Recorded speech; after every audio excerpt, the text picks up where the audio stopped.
December 24, 1914. The biting cold of the European winter penetrates the muddy trenches. The sounds of gunfire and explosions echo in the air, a sinister symphony that has become the soundtrack of World War I. But on this night, Christmas Eve, something extraordinary is about to happen. The sound of a Christmas carol begins to rise above the noise of war. One voice, then another, and another. Suddenly, hundreds of voices unite in a melody that defies the very logic of conflict. This is the beginning of one of the most surprising and moving moments in military history, the Christmas Truce of 1914. An event that will be forever etched in the annals of humanity, reminding us of the power of compassion even in the darkest moments. Prepare for a journey through time, to witness the day when war stopped and humanity prevailed.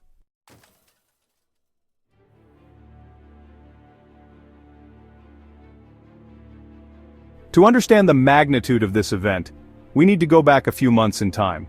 It was a seemingly peaceful summer in Europe. The streets of Vienna, Paris, and London pulsed with everyday life. No one could imagine that the world was on the brink of an unprecedented conflict. On June 28, 1914, Archduke Franz Ferdinand, heir to the Austro-Hungarian throne, was visiting Sarajevo in Bosnia. What should have been a routine diplomatic visit ended in tragedy. A Serbian nationalist, Gavrilo Princip, fired the shots that not only took the life of the Archduke and his wife, but also lit the fuse of a geopolitical time bomb. In the weeks that followed, a series of alliances and counter-alliances came into play. Austria-Hungary, determined to punish Serbia, had Germany's support. Russia, protector of the Slavs, mobilized to defend Serbia.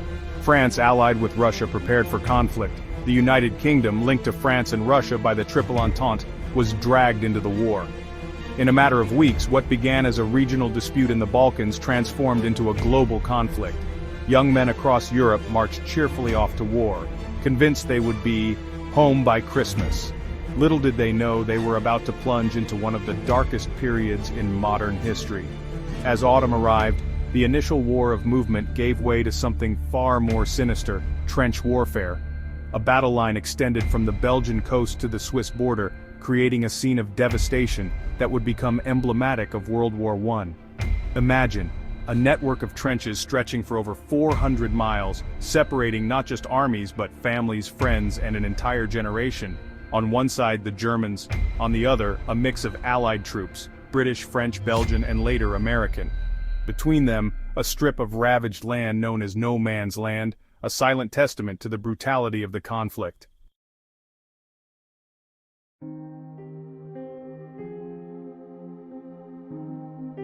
The trenches. For those of us who live in times of peace, it's hard to imagine the horror these young soldiers face daily. But let's try to visualize. Imagine yourself in a narrow, deep ditch dug into the earth. The ground beneath your feet isn't solid, but a mixture of mud and water that often reaches your knees. The cold is relentless, penetrating to your bones no matter how many layers of clothing you wear.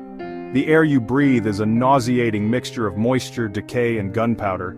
The smell of death is ever present, constantly reminding you of the fragility of life in this hostile environment. Around you, rats run freely.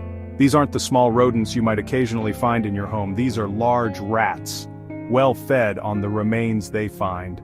Sometimes, unfortunately, from the bodies of your fallen comrades that couldn't be recovered. The sound is a constant cacophony. The distant rumble of artillery never completely ceases. From time to time, the sharp whistle of a bullet passes over your head, reminding you that death is always just inches away. At night, there's no real rest. Attacks can come at any moment. When sleep finally comes, it's often disturbed by vivid nightmares or the cry of gas attack, which makes everyone wake up in panic, struggling to put on their gas masks. This was the daily life of soldiers in the trenches, a hell on earth where young men from different nations were forced to face not only the enemy, but also the most inhumane conditions imaginable. And it was in this nightmare scenario that something extraordinary was about to happen. Something that would remind all these men of their shared humanity, even if only for a brief moment.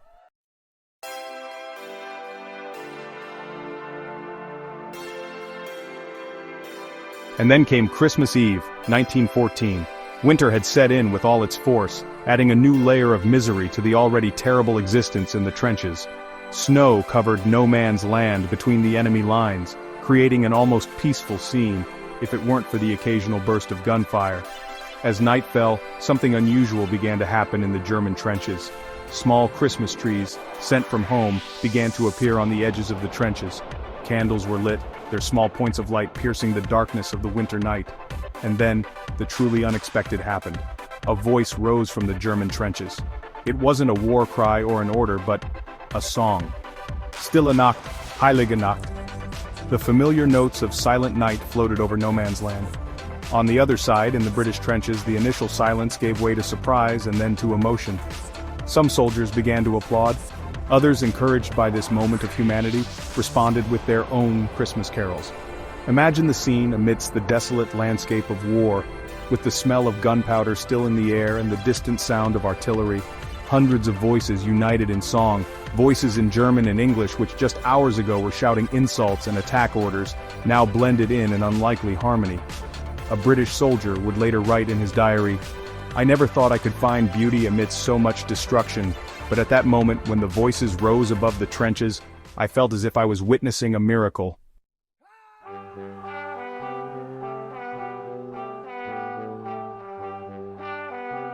What happened next defied all logic of war. Slowly, cautiously, soldiers from both sides began to emerge from their trenches. They risked venturing into no man's land, that strip of territory between enemy lines that, until then, meant certain death. Imagine the scene. The light of Christmas morning begins to illuminate the battlefield. The fog slowly dissipates, revealing figures moving hesitantly. Men who, just hours ago, were trying to kill each other, now approached with hands extended in gestures of peace. The first encounter was tense. A German soldier holding a small Christmas tree advanced. A British soldier, his heart racing, did the same. They met in the middle, exchanged uncertain glances, and then, in a gesture that would echo through history, shook hands. The initial fear gave way to curiosity, and then to something even more surprising: camaraderie. More and more men left the trenches. Hesitant smiles turned into laughter. Words were exchanged in a mixture of broken languages and gestures. A British soldier, Corporal John Ferguson, would later write, "Here we were laughing and chatting to men whom only a few hours before we were trying to kill. If someone had told me this was going to happen, I would have told them they were mad."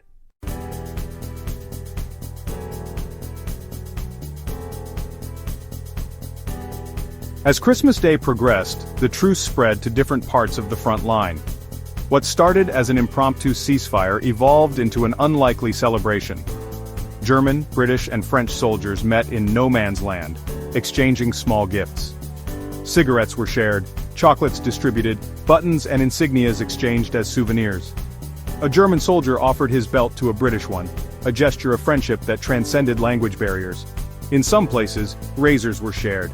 Imagine the surreal scene: enemy soldiers offering their services to trim beards and cut each other's hair. Laughter echoed as mustaches were trimmed and improvised hairstyles were created. Photos were taken, capturing moments of joy amidst the desolate scenery of war. Addresses were exchanged, with promises, perhaps too optimistic, to meet again in times of peace.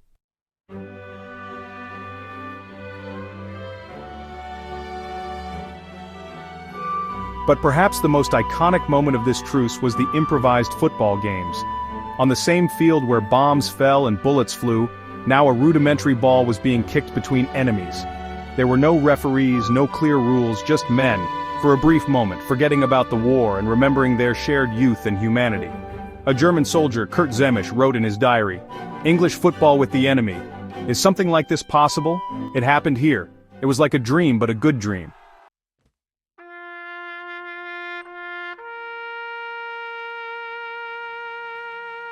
The truce also provided a moment of profound solemnity. For the first time in months, it was possible to recover and bury the bodies of fallen soldiers that lay in no man's land. Side by side, German and Allied soldiers worked to give their comrades a dignified rest. The silence was broken only by the sound of shovels digging into the frozen earth. Enemies in life, now united in the solemn task of honoring the dead. In some places, chaplains held joint services. Imagine the scene: soldiers from both sides, heads bowed as prayers were offered in different languages but with the same sentiment of loss and hope. A British chaplain, Reverend S. Lamont Adams, would later recall, "As we buried our dead side by side, I realized that war, terrible as it is, cannot completely erase our shared humanity."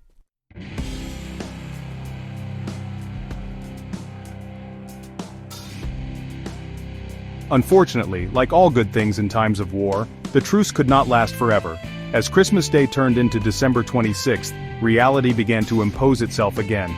The high commands on both sides, upon learning of this spontaneous fraternization, were horrified. Orders were issued for hostilities to be resumed immediately. The war, after all, needed to continue. Reluctantly, the soldiers began to return to their trenches. Many exchanged final handshakes, some even agreeing not to shoot at each other in the following days. A German soldier said to his new British friend, "Today we are friends, tomorrow we will be enemies again. How strange war is." Captain Charles Stockwell of the London Rifle Brigade described the end of the truce in his sector. "At 8:30 I fired 3 shots in the air and put up a flag with Merry Christmas on it. The German captain put up a sheet with thank you on it. Then I climbed on the parapet, he did the same and we both bowed and saluted. I said good morning and a happy Christmas. He said thank you. He then asked for 5 minutes to clear his men out of the trench, which I granted. We then separated, and after he had got back to his trench I ordered my men back, and so ended 24 hours of truce."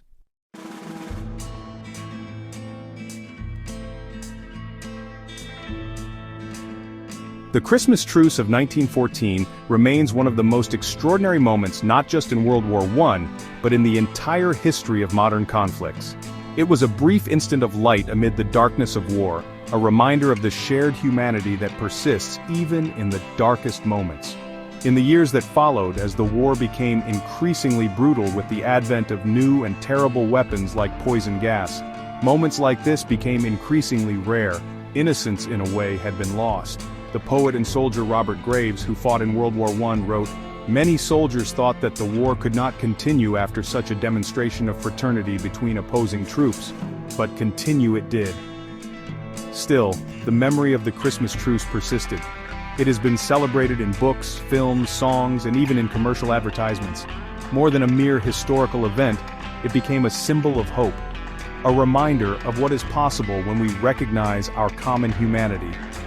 In 1999, for example, an advertising campaign for chocolates in Europe recreated the Christmas truce, bringing the story to a new generation. In 2014, to mark the centenary of the event, a monument was erected in Messines, Belgium, the site of one of the truce's most famous football games. The writer and World War I veteran Henry Williamson, who participated in the truce, reflected years later, "I wonder if there has been any other Christmas in the history of the world quite like that. Almost a miracle, isn't it?"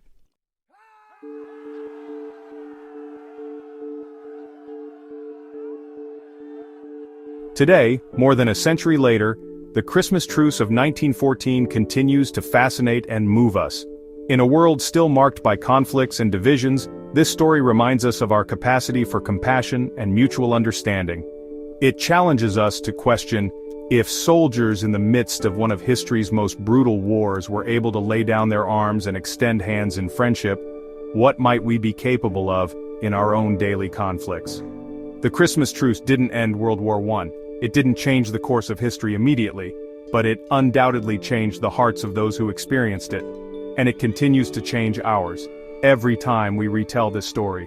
Historian Stanley Weintraub, in his book Silent Night: The Story of the World War I Christmas Truce, wrote, "The 1914 truce shows us that war is not inevitable. If it was possible then, it is possible now." Perhaps the true legacy of the Christmas truce is this, the reminder that even in the darkest moments we have the capacity to choose peace, to see the humanity in others, to find common ground even with those we consider enemies. As the notes of Silent Night echo once again, let's remember the words of one of the soldiers who lived through that extraordinary moment. What seems impossible can become possible. Peace can be born from conflict. It's a lesson we should never forget. The Christmas truce of 1914 was more than a moment in history. It was and continues to be a beacon of hope.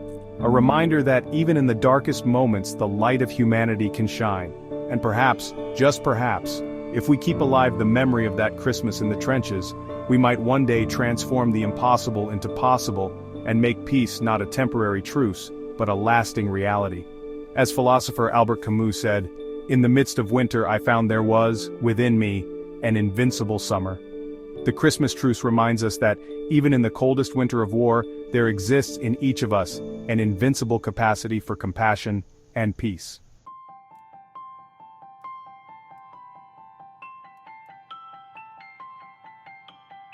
If this story touched you as it touched me, share it. Tell it to your friends, your family. Leave a comment below about what the Christmas truce means to you.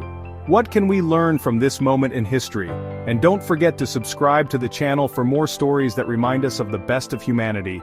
Because in the end, it's these stories that inspire us to be better, to do better. And who knows, perhaps it's through these small actions that we can, one day, create our own truce in the conflicts of our time. Until next time, and remember, peace begins with each of us.